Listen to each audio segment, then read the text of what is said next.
이 오정현 목사님을 보면서 참 불쌍하다는 생각을 자주 하는데, 얼굴도 많이 빠지고요. 지금 이 목도 정상이 아니에요, 제가 볼 때. 여러분, 이제 내일 아침 하루 남았는데 격려의 박수 좀 하세요.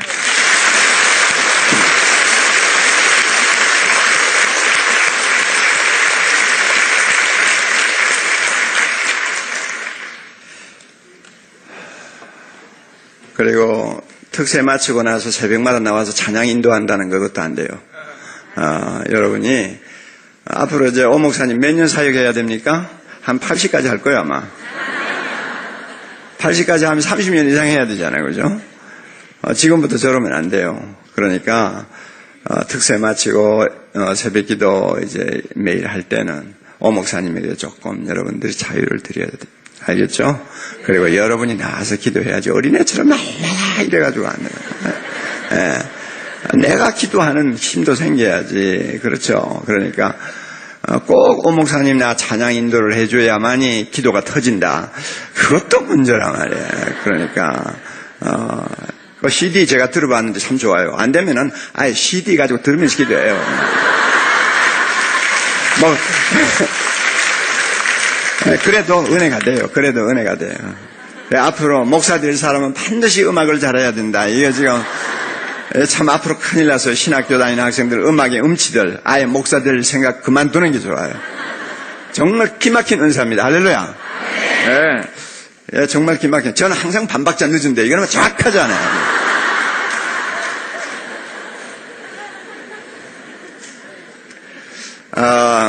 20년 전, 그러니까 1983년쯤 돼서 우리가 교회 건축을 시작하면서 왜 지하에다가 꼭 집어넣으려고 하나 하고 생각을 했는데, 이번에 특세를 하면서 오늘을 위해서 교회를 지하에다 넣도록 하셨구나. 바깥에 별로 안 들리잖아요. 그런데 이런 큰 대중이 지상에서 새벽마다 2시 반부터 고함을 치면 아마 야단 날 거예요, 야단 날 거예요. 그런데 잘 안 들려요. 그래서 참 하나님께서 멀리 내다보시고 은혜를 주셨구나, 이렇게 생각을 했습니다. 제가 25년 할 동안에 한 번도 이런 사건이 없어서 하나님이 좀 답답하셨을 것 같아요. 교회를 지하에다 넣어놓고 왜 이리 잠잠하냐.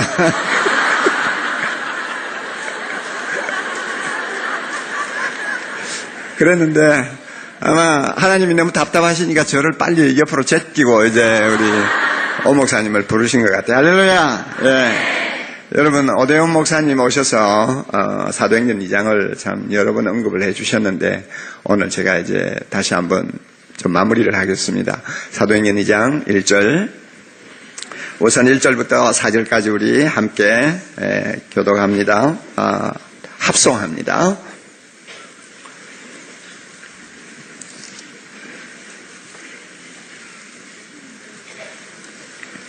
오순절날이 이미 이름에 다같이 오순절날이 이미 이름에 저희가 다같이 한 곳에 모였더니 호련히 하늘로부터 급하고 강한 바람 같은 소리가 있어 저희 앉은 온 집에 가득하며 불의 여같이 갈라지는 것이 저희에게 보여 각 사람 위에 임하였더니 저희가 다 성령의 충만함을 받고 성령을 받아야지 못하라. 아멘. 저는 정말 예수 그리스도를 바로 고백하고 하나님을 경배하는 교회는 성령이 충만하다고 늘 믿고 있습니다. 그 이유가 뭐냐면 최초의 교회인 예루살렘에 성령이 임하실 때 몇 사람에게만 성령이 충만하시지 않았어요. 우리가 4절을 보면 저희가 그 다음에 중요한 말 있죠. 뭡니까? 다 한 사람도 빼지 않고 성령의 충만함을 받았다. 모든 그 자리에 120명 모인 성도들이, 제자들이 성령의 충만함을 받았어요. 이건 뭘 전제하느냐? 앞으로 신약시대 교회는 반드시 성령이 함께 하실 뿐만 아니라 성령이 충만하실 것이라는 것을 예언적으로 보여주신 것입니다. 그러니까 그 교회가 근본적으로 뭐가 잘못되지 않는 이상은 항상 하나님의 교회는 성령이 충만하시다. 구약시대에 제단 앞에 촛불을 켜놓으면 그 촛불이 은은하게 그 성막이나 성전을 비추듯이 오늘 교회 안에 거하시는 성령은 반드시 그 교회를 충만하게 채우셔서 영광을 받으신다 하는 게 저의 확신입니다. 예. 뭐 어떤 교회는 성령 충만한 이런 증거들이 나타나고 저런 증거들이 나타나고 약간의 뭐 특징들은 있습니다만은 성령이 충만해요. 제가 사랑의 교회 25년 하면서 참 어떤 때는 영적으로 갈증을 느끼고 막 괴로워할 때도 많이 있었지만은, 그러나 제가 분명히 믿는 것은 이것은 주님의 교회예요. 주님의 교회이기 때문에 주님께서 반드시 성령으로 충만케 해주고 계신다 하는 걸 믿었습니다. 그렇지 않다면은 오늘의 사랑의 교회가 존재할 수가 없어요. 사람이 뭘 했나요? 아니죠. 사랑의 교회 충만하신 성령께서 지금까지 사랑의 교회를 걸음걸음 인도하셔서 오늘에 이르게 해 주셨다고 저는 분명히 믿습니다. 그러므로 하나님의 교회는 반드시 성령 충만해야 됩니다. 사랑의 교회 앞으로도 반드시 성령 충만해야 합니다. 사랑의 교회 성령 충만하다는 것은 교회에 계시는 여러분 자신들이 성령으로 충만하다는 이야기입니다. 우리 모두는 성령으로 충만해야 됩니다. 그런데 제가 이 특세를 하면서 이 특세가 새로 만들어진 신조어입니다. 아마 한국 교회사의 이름이 올라갈지 몰라요. 특세가 뭐예요? 특별 새벽 부흥 집회지요. 예. 특세를 하는 것을 보면서 제가 이 오순절이라는 말에 참 마음이 많이 갔어요. 저는 평소에 기도 많이 해야 된다. 개인의 골방이 중요하다. 한국 사람은 모이기만 하면 왕왕 떠들기만 하지 흩어지고 나면 아무것도 볼 것이 없는 게 한국 교회다. 세계 교회가 약간 냉소적으로 보거든요. 한국 교회 사람들 떠들기는 대단히 주여 삼창은 잘하면서 실제는 별로 없다. 이런 소리 많이 하잖아요. 이거 참 부끄러운 이야기입니다. 그래서 우리가 모여가지고 하나님 앞에 기도하는 것도 중요하지만 개인의 골방이 또 중요하고 특별한 기간에 기도하는 것도 중요하지만은 우리 평소에 매일 하나님의 보좌 앞에서 기도하면서 은혜 받고 성령 충만한 것이 더 중요하다. 저는 이제 이런 신조를 가지고 살았는데 이번에 특세하면서 오순절이라는 말을 자꾸 생각하게 되었어요. 하나님께서 왜 이스라엘 백성에게 1년에 3번의 중요한 절기를 만드시고 온 이스라엘 사람들이 예루살렘에 한 곳에 모여서 축제를 하면서 하나님께 경배하게 할까? 왜 그렇게 하셨을까? 그것도 하루가 아니라 7일씩. 왜 일주일 동안 이런 이벤트를 하나님이 요구하셨을까?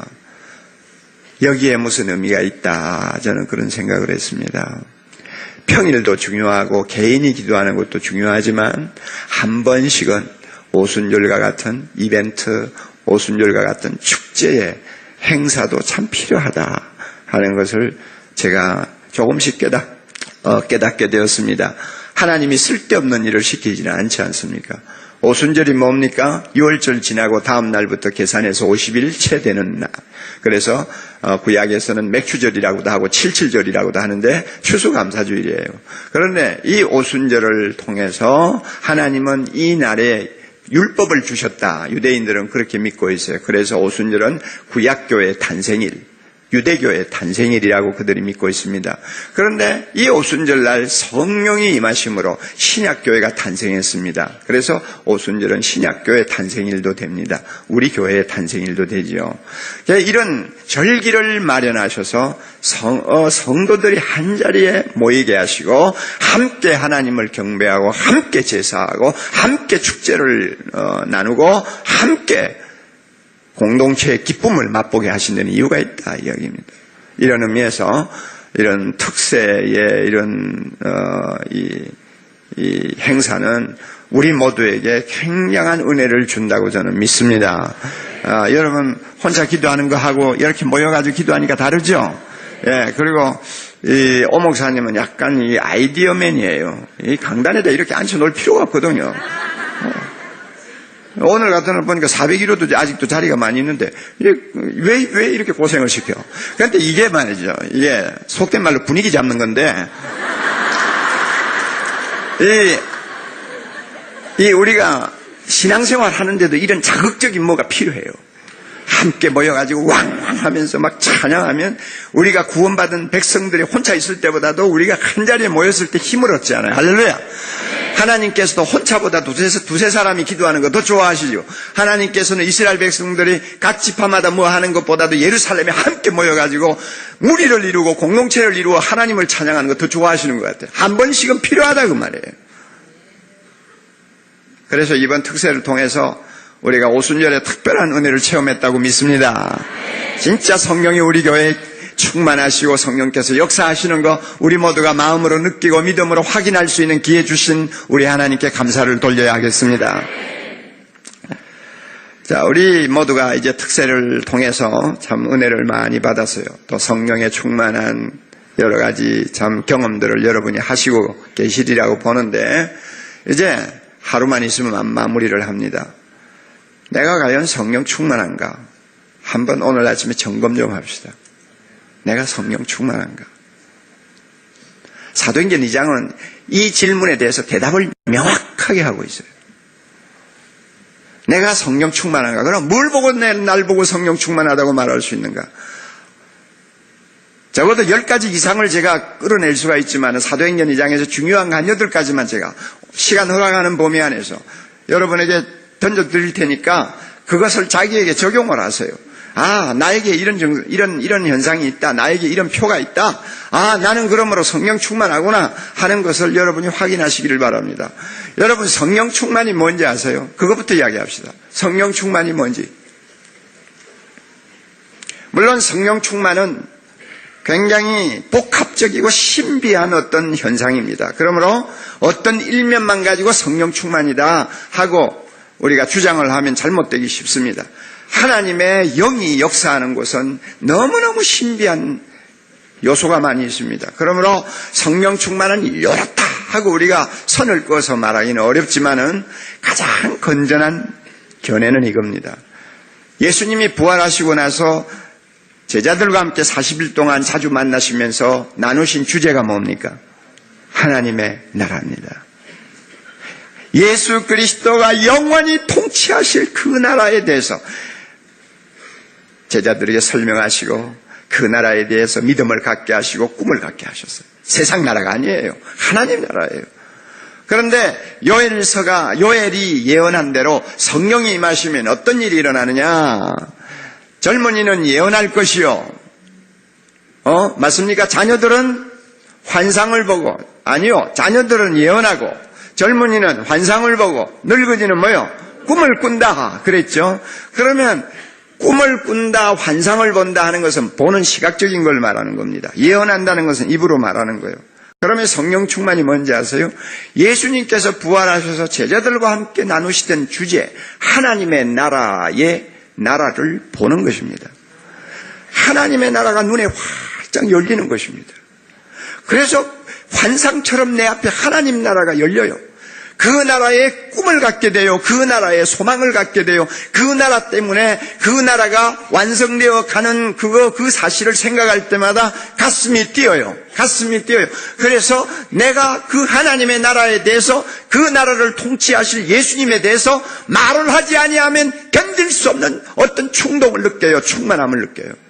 그래서 성령 충만은 하나님 나라에 대한 환상의 충만이고 하나님 나라에 대한 메시지의 충만입니다. 그래서 눈으로 보고 입으로 말하는, 그래서 내가 보고 들은 것을 말하지 아니하면 안 될 만큼 충만함을 느끼는 것이 성령 충만입니다. 하나님 나라를 배제하고 성령 충만은 존재할 수가 없어요. 성령은 하나님 나라를 우리에게 보여줍니다. 여러분에게 이와 같은 은혜가 있을 줄 믿습니다. 내가 시간이 오늘 어떻게 되는지 모르겠는데 우리 그 찬양집에 17장 있잖아요. 어제 후속 집회할 때 많이 불렀던 찬양, 우리 오 목사님 목 아프지만 두 번만 딱 불러주면 좋겠는데, 하나님 나라에 대한 그 꿈을 가지고 우리가 참 눈을 감으나 눈을 뜨나 그 나라가 우리를 흥분시키는 거예요. 그 나라가 다가온다는 사실 때문에 우리가 절망한 자리에서 벌떡벌떡 일어서는 거예요. 그 예수 그리스도가 통치할 나라가 완성될 때 우리가 누릴 그 영광을 생각하면 막 세상의 고생 금방 아무것도 아닌 것처럼 보이는 거예요. 그래서 세상과 나는 관계없고 오직 하나님 나라의 왕이신 예수 그리스도만이 내 눈앞에 보이는 아름다운 환상이 나에게 있어요. 이런 사람이 무슨 충만? 성령 충만. 이게 성령 충만이에요. 이리 와요. 17장, 그 찬송 정말 난 잘 못해요. 그런데 나 옆에서. 오늘 시간 충분하니까, 오늘 시간 충분하죠? 오늘 지금 밖에도 다 있고, 또 사공일도 오늘 지금 꽉 찼는데 보니까, 늦게 오신 분들로 향해서. 하여튼, 주의 나라 영원하며 주의 영광 무궁하리 왕의 위엄과 능력이 이제 임하였으니. 그죠? 얼마나 영광스러운 찬양이지만, 이 찬양, 참 기름 부음이 있습니다. 예수 하나님의 사랑, 주의 나라 영원하며 무렴. 주의 나라 영원하며 주의 나라 영원하며 주의 영광 무궁하리 주의 영광 무궁하리 다 오른손 들고 왕의 위엄과 능력이 왕의 위엄과 능력 이제 임하였으니 이제 임하였으니 주의 주권과 주의 주의 통치와 주의 통치 주의 나라 힘과 권세 임하네 할렐루야 예수 하나님의 사랑 하나님의 사랑 주의 나라 영원하며 주의 나라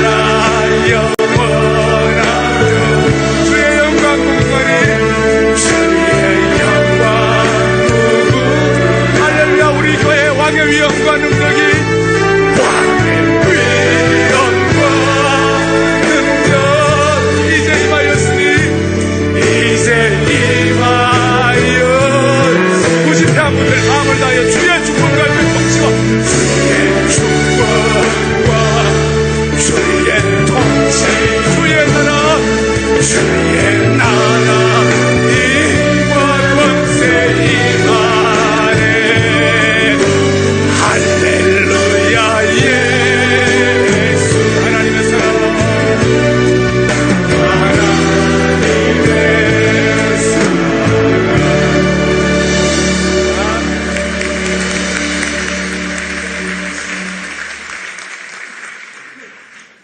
정말 부럽네 부러워요. 입만 벌렸다 하면은 가사 볼 필요가 없어. 그냥 줄줄줄줄 나와. 하나님은 좀 공평하셔야 되는데. 우리가 이런 하나님의 나라의 환상이 내 눈앞에 늘 자주 보이고 그 나라에 대한 꿈이 나에게 있고 예수 통치하시는 그 나라 때문에 내가 행복할 수 있다면 나는 성령 충만한 사람입니다. 그게 성령 충만이에요. 그게 성령 충만이에요. 눈에 세상 나라만 보여요? 날마다 육신적인 생각만 해요? 주여!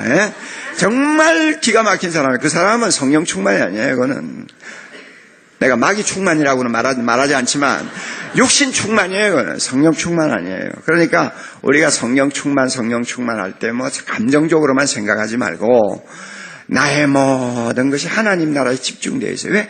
예수님이 그 나라를 위해 오셨고 예수님이 그 나라를 위해 죽으셨고 예수님이 그 나라를 위해서 부활하셨고 예수님이 오늘도 그 나라의 완성을 위해 하나님 우편에서 우리를 위해 기도하고 계시고 예수님이 그 나라를 완성하기 위해서 오늘도 심판을 준비하고 계신단 말이에요. 그러니까 그의 나라와 그의 의를 구하는 그 하나님 나라의 환상, 그렇죠?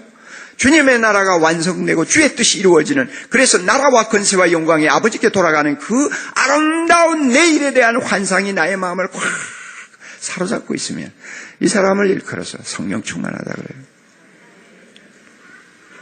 그런데 이렇게 하나님 나라의 이 환상과 꿈이 나를 사로잡고 그 나라에 대해서 말을 하지 않으면 안 될 정도의 충만함을 내가 느끼면 몇 가지 특별한 특징들이 나타납니다. 이게 예루살렘 교회가 우리에게 보여준 건데요.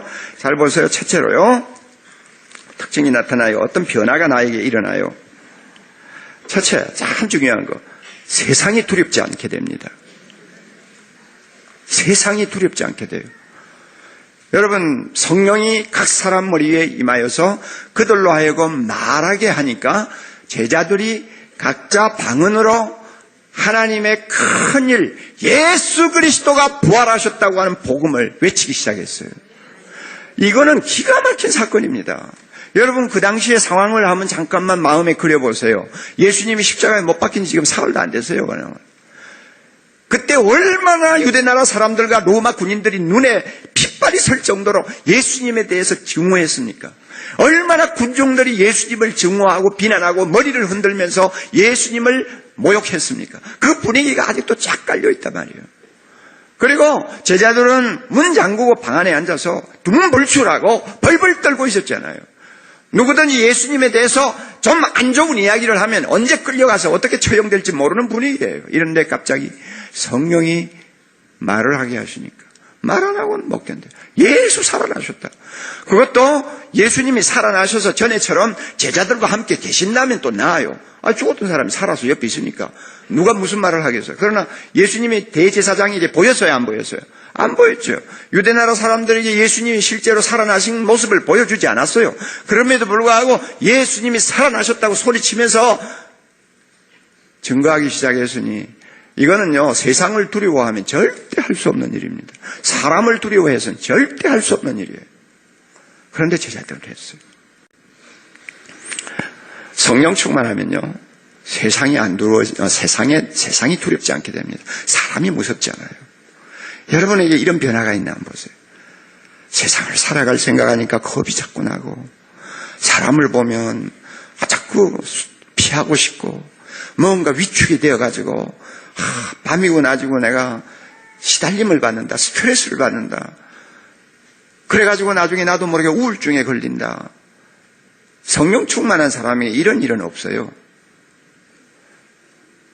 하나님의 나라가 지금 앞에 임하고 있고 예수님이 만왕의 왕으로 이 세상을 통치하고 계시고 나는 하나님의 아들인데 성령이 내 안에 계시는데 내가 왜 세상을 두려워하냐?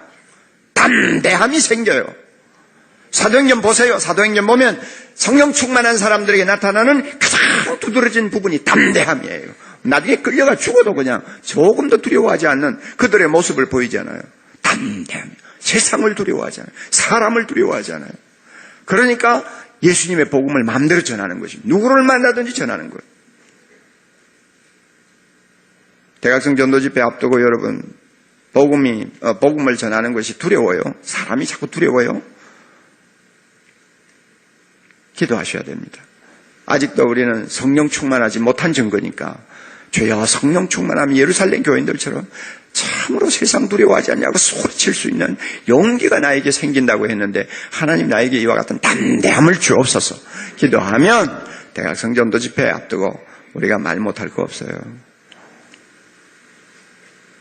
저는 비행기를 타고 14시간을 오면서 꼭 해야 될 일을 못 해가지고 계속 마음만 일을 하고 있어요.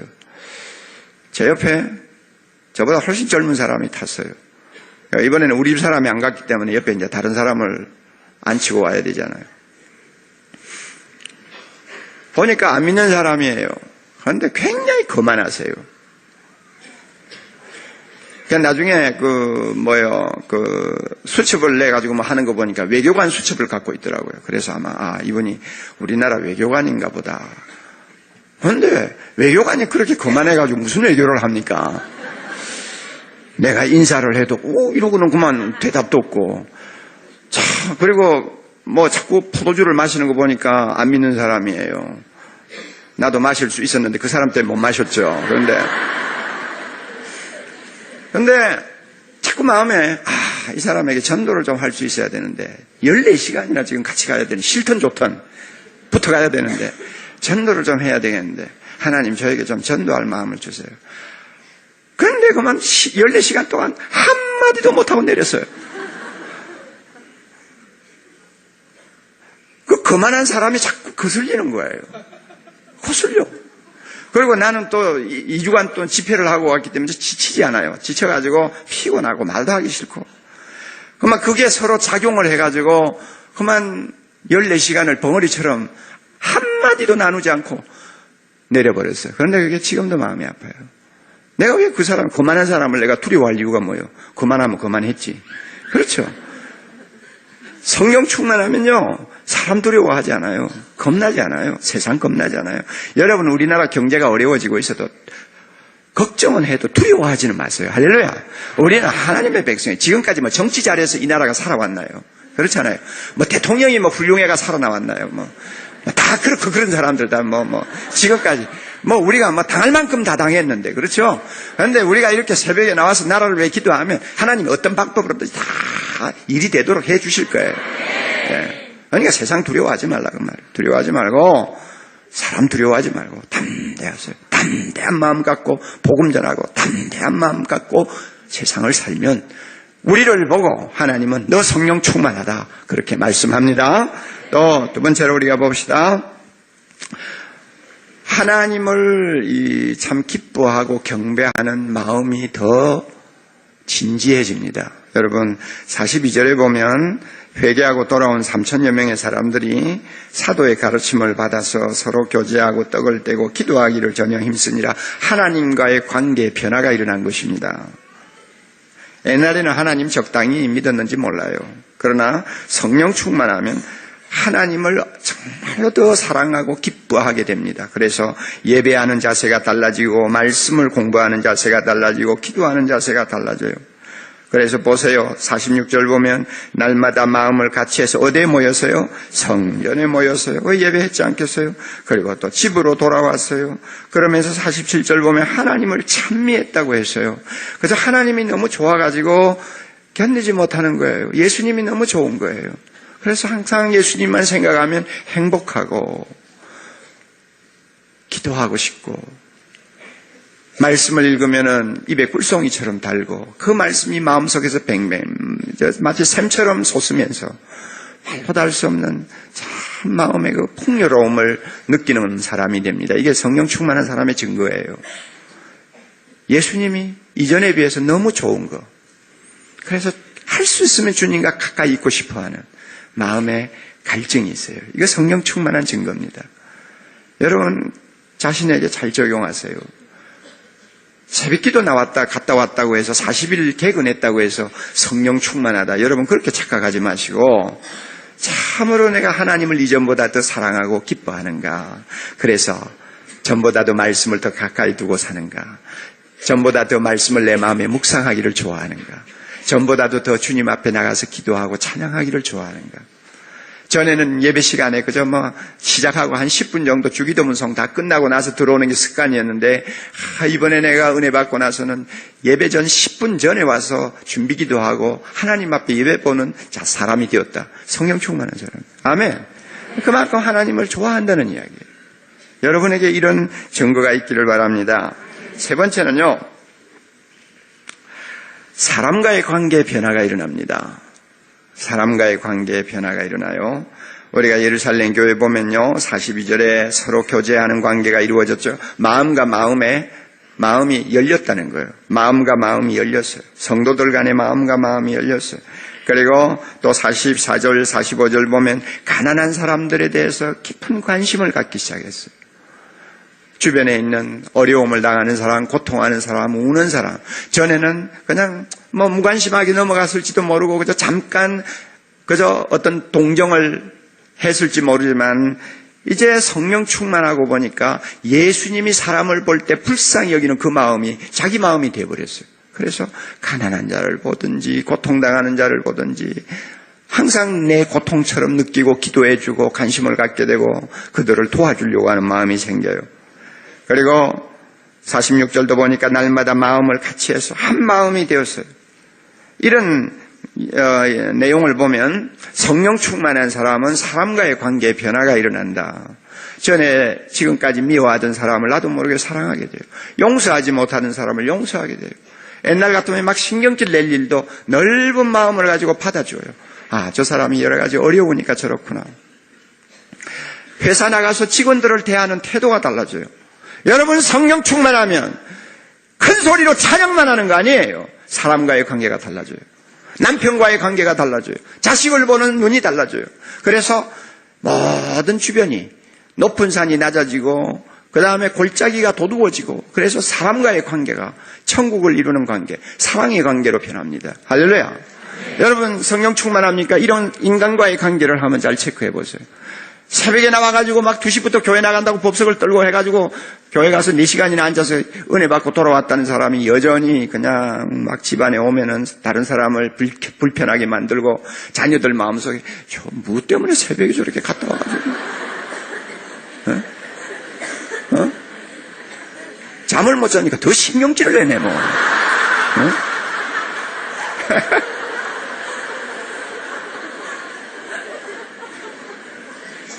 이거 보통 문제가 아닙니다. 보통 심각한 문제가 아니에요.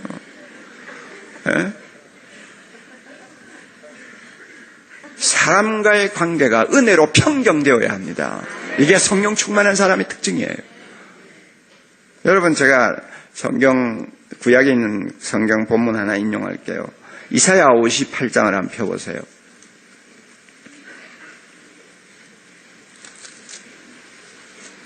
이사야 58장 4절.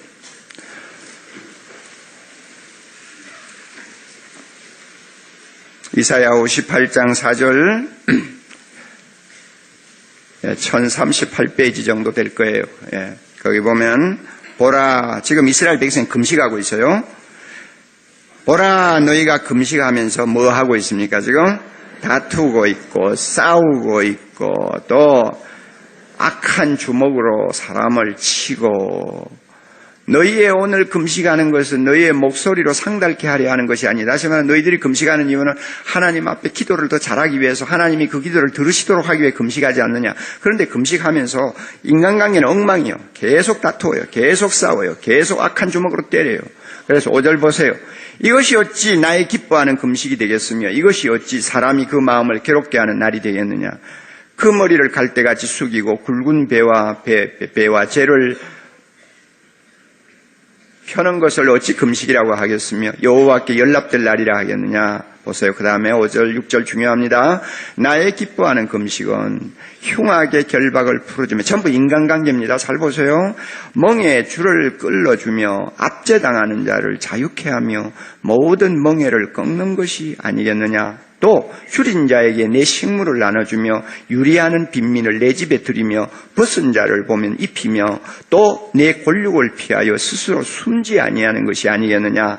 만약에 이와 같이 인간관계가 진짜 달라지면 8절 그리하면 다같이 내 빛이 아침같이 비칠 것이며 내 치료가 급속할 것이며 내 의가 내 앞에 행하고 여호와의 영광이 내 뒤에 호위하리니 내가 부를 때에는 나 여호와가 응답하겠고 내가 부르짖을 때에는 말하기를 내가 여기 있다 하리라. 할렐루야. 금식을 했는지는 모르지만은 금식을 하면서 하나님 앞에 은혜 받기를 사모했어요.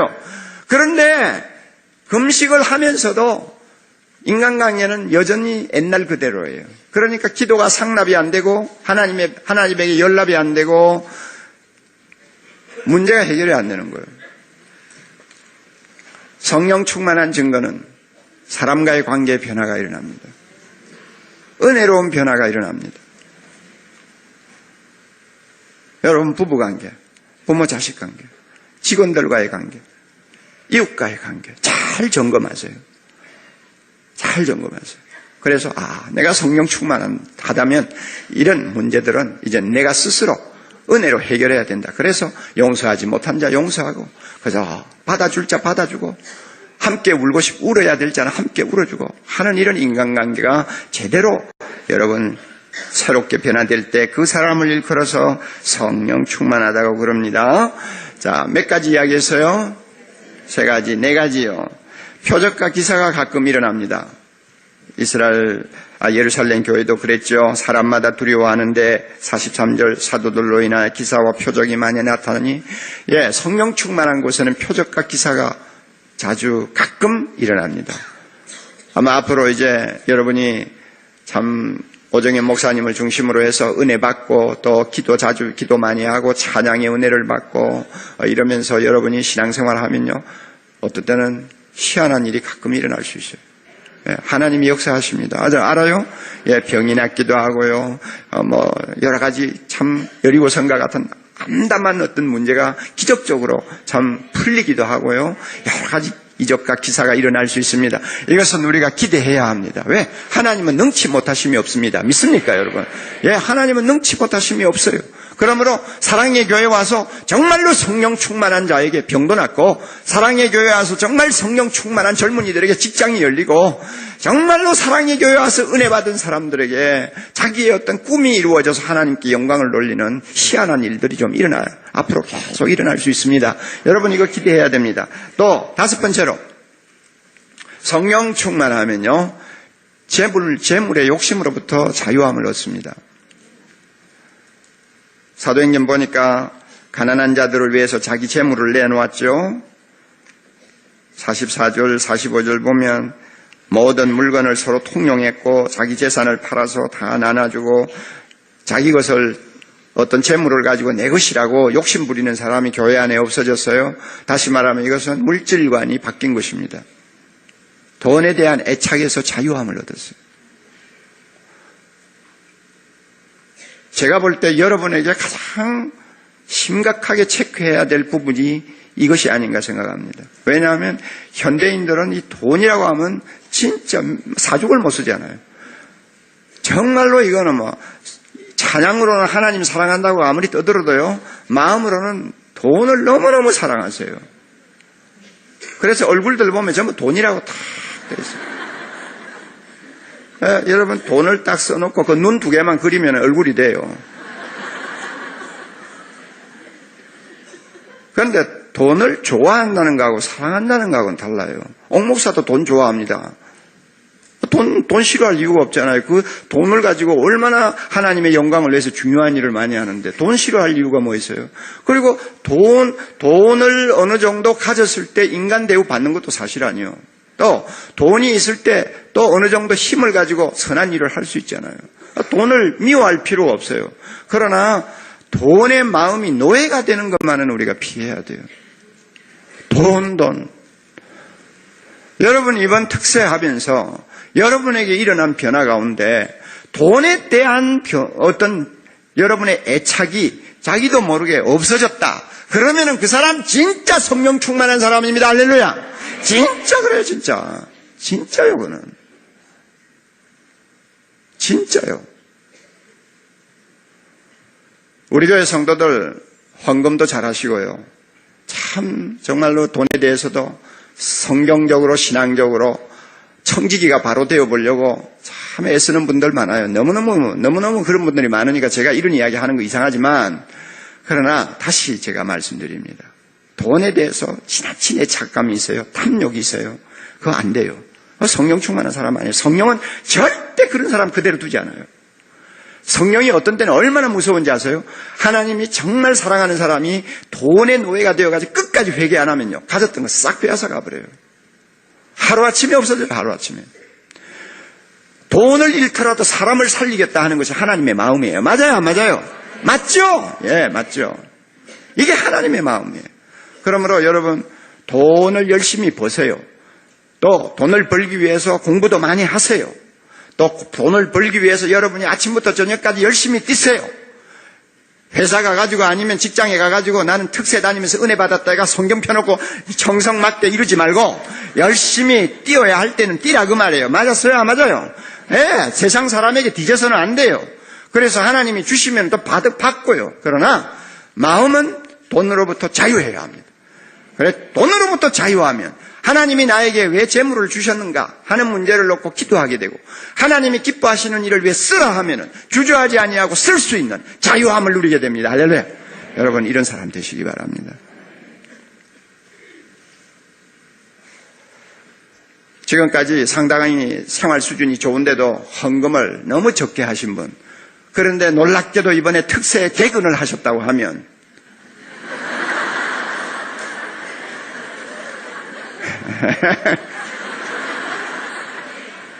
자, 내가 특세를 통해 성령 충만 받았다는 증거를 여러분이 다른 데 찾기보다도 다음 주일 헌금을 얼마 들고 나오느냐. 한번 보세요. 아, 11조 하나 더 뭐냐. 아, 참 내가 그동안 도둑질 많이 했구나. 아, 이렇게 생각하고 하나님 앞에 기쁨으로 11조 내고 나니까 너무너무 기분 좋은 거예요. 할렐루야, 여러분요. 아, 이게 성령 충만한 사람입니다. 하나님께 드리고 나니까 그렇게 기분이 좋을 수가 없어. 왜? 하늘 창고에, 하늘 은행에다 예금하는 것이니까. 이렇게 재물에서 자유함을 얻습니다.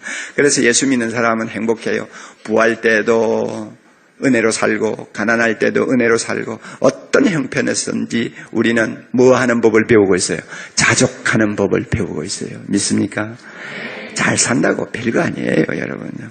이번에도 내가 미국에 가가지고 뭐 굉장히 집을 근사하게 큰 집 지어놓고 사는 집에 초대도 받고 했는데 별거 아니에요. 그 얼굴 쳐다보니 행복한 것 같지 않더라고요. 별거 아니에요. 뭐 응접실이 3개인지 4개인지 되는데 그 3개나 4개나 하고 만들어가 뭐 합니까 그거. 뭐 아침에는 이 응접실에 앉고 점심 때는 저 응접실에 앉고 뭐 그럽니까. 그거 괜히 청소한다고 고생만 잔뜩 하고 말이죠. 그럴 필요가 없는 거예요. 그래서 적당히 살면 돼요.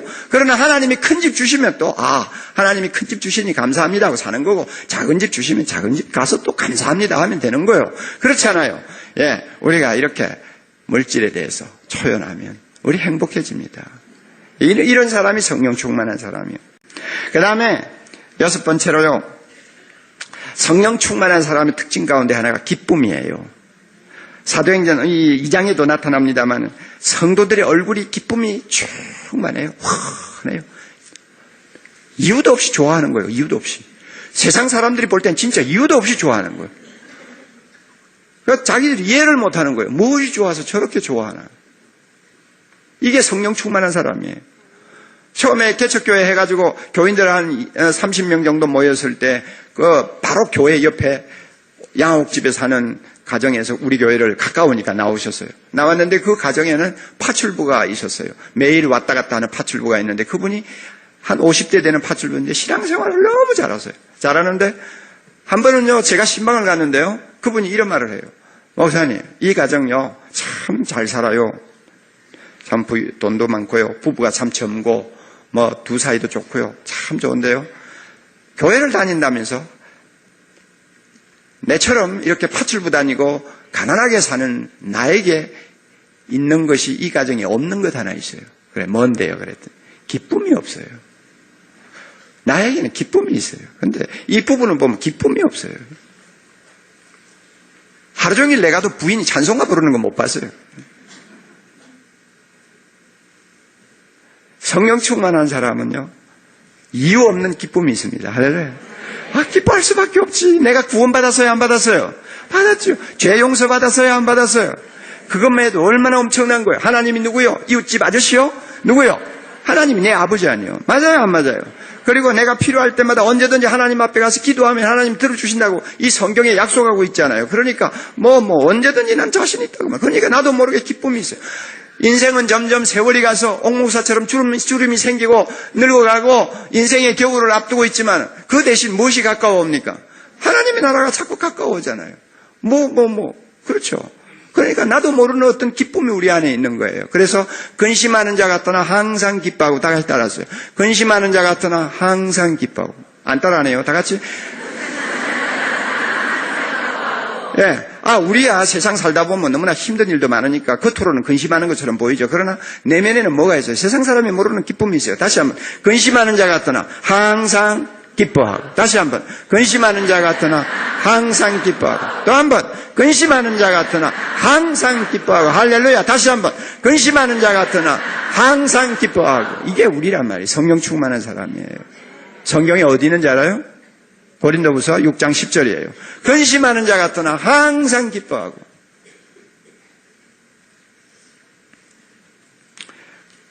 그 다음에 7번째요. 성령 충만하면 주변의 평판이 좋아집니다. 내 주변에 있는 사람들로부터 칭찬도 듣고요. 또 좋은 소리도 많이 듣습니다.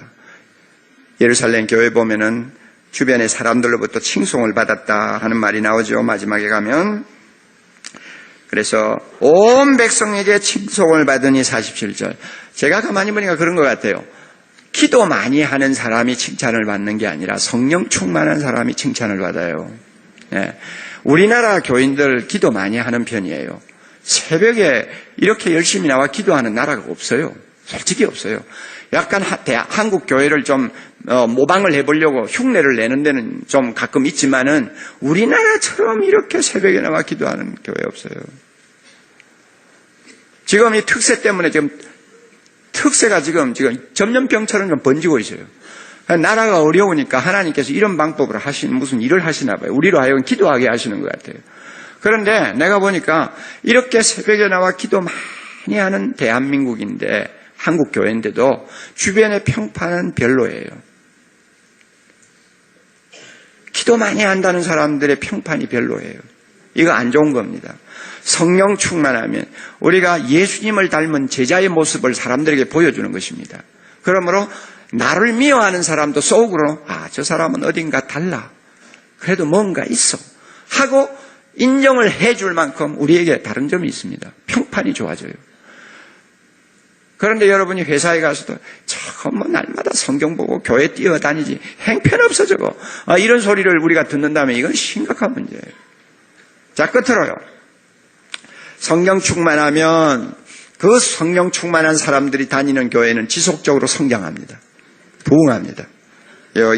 예루살렘 교회도 보니까 구원받는 사람을 날마다 더하게 하시니라 47절 끝에 있죠. 여러분, 제가 볼 때 이 특세 때문에 사랑의 교회에 이제 큰 몸살을 치르게 생겼어요. 왜냐하면 여러분들이 다 성령 충만하면 이번 대학생 용도 집회 다음 주 오잖아요. 자꾸 사람들을 전도하고 나올 거란 말이에요. 부흥하게 돼 있어요.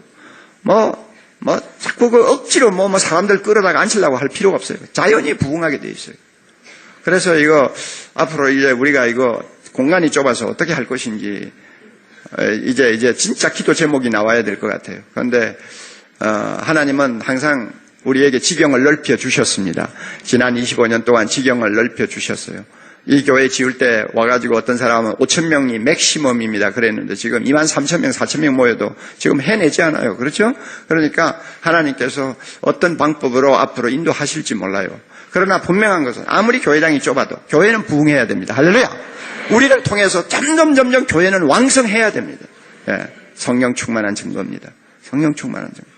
자, 여러분 오늘 정리하고 끝냅시다. 첫째, 자, 제가 성령 충만이 뭐냐? 하나님 나라의 환상과 꿈, 하나님 나라의 참 복음에 대한 가슴의 열정, 그래서 눈으로 보고 입으로 말하고 하는 그런 독특한 현상이라고 제가 설명을 했는데요. 이런 독특한 성령 충만의 현상을 우리가 갖고 있으면 몇 가지 두드러지는 특징을 예루살렘 교회로부터 배울 수 있다고 했습니다. 첫째는 뭐예요? 네, 세상이 두렵지 않습니다. 그래서 복음을 담대하게 전하게 됩니다. 둘째는 뭡니까? 하나님을 더 기뻐하고 찬양하게 됩니다. 하나님이 더 좋아진다 그 말이에요. 하나님이 더 좋아진다. 그 다음에 세 번째는 뭐예요? 사람과의 관계에 변화가 일어난다고 그랬죠? 틀림없습니다. 네 번째는 뭐예요? 표적과 기사가 때때로 일어나는 거 우리가 봅니다. 다섯 번째 뭡니까? 재물로부터 자유합니다. 예, 재물의 욕심으로부터 자유합니다. 자유예요. 그 다음에 여섯 번째 뭐예요? 기쁨이 있습니다. 세상이 모르는 기쁨이 있습니다. 그 다음에 주변의 평판이 달라지고 교회가 부흥하고. 할렐루야. 제가 한 7가지, 8가지 여러분에게 말씀을 드렸는데 이걸 놓고 자신에게 딱 적용해 보세요. 한 5가지 정도는 여러분이 스스로 적용을 하면서 이거 보니까 특세를 통해서 내가 성령 충만 받았구나. 나는 성령 충만한 사람이 되었구나. 하나님 감사합니다. 하면서 내일 마무리를 해야 됩니다. 아멘. 이런 은혜가 있기를 바랍니다. 한 사람도 성령 충만해서 제외된 사람 없기를 바랍니다. 우리 하나님께서 우리를 성령으로 충만하셔서 영광을 영원토록 받으시는 아름다운 축복이 있기를 바랍니다. 기도하십시다. 자비로우신 하나님 아버지여, 특별 새벽 부흥 집회를 허락하시고 주의 귀한 종을 세우사 의대에 갈급하던 우리 성도들에게 하늘문을 여시고 하늘에 있는 모든 창고를 다 여시고 하나님께서 은혜를 폭포수와 같이 내려주심을 감사합니다. 특세를 통해서 우리 모두가 성령을 사모하게 하심을 감사하며 성령 충만함을 받게 해주신 것 감사합니다. 예루살렘 교회가 성령 충만했던 것처럼 사랑의 교회 성령 충만한 교회 되었음을 찬양합니다. 하나님 예루살렘 교인들이 성령 충만하여 이런저런 아름다운 증거와 열매들이 나타나듯이 사랑의 교회 모든 성도들을 통해서 성령 충만한 아름다운 열매들이 드러나게 해주실 줄 믿고 감사합니다. 하나님 은혜를 주시옵소서. 이제 내일 아침 하루 남았는데 우리 하나님 은혜를 주셔서 온 교회가 성령 충만하여 이 세상을 바꾸고 하나님의 영광을 이 땅에 드러내는 일에 앞장설 수 있도록 축복해 주시옵소서. 하나님 이 집회를 인도하는 주의 종을 강건하게 해주셔서 잘 감당하게 하시고 하나님 마지막까지 은혜로 인도하고 하나님께 영광 돌리는 귀한 종 되도록 축복해 주시고 이 집회를 위해서 수고하는 많은 숨은 종들이 있습니다. 하나님 아버지 사방에서 잠을 자지 못하고 수고하는 귀한 아들 딸들이 있습니다. 우리 하나님 축복하시고 그들의 기도를 들으시고 그들에게 은총을 더하여 주시옵소서. 모든 영광 우리 하나님 홀로 받으시기를 바라옵고 예수님 이름으로 기도하옵나이다. 아멘.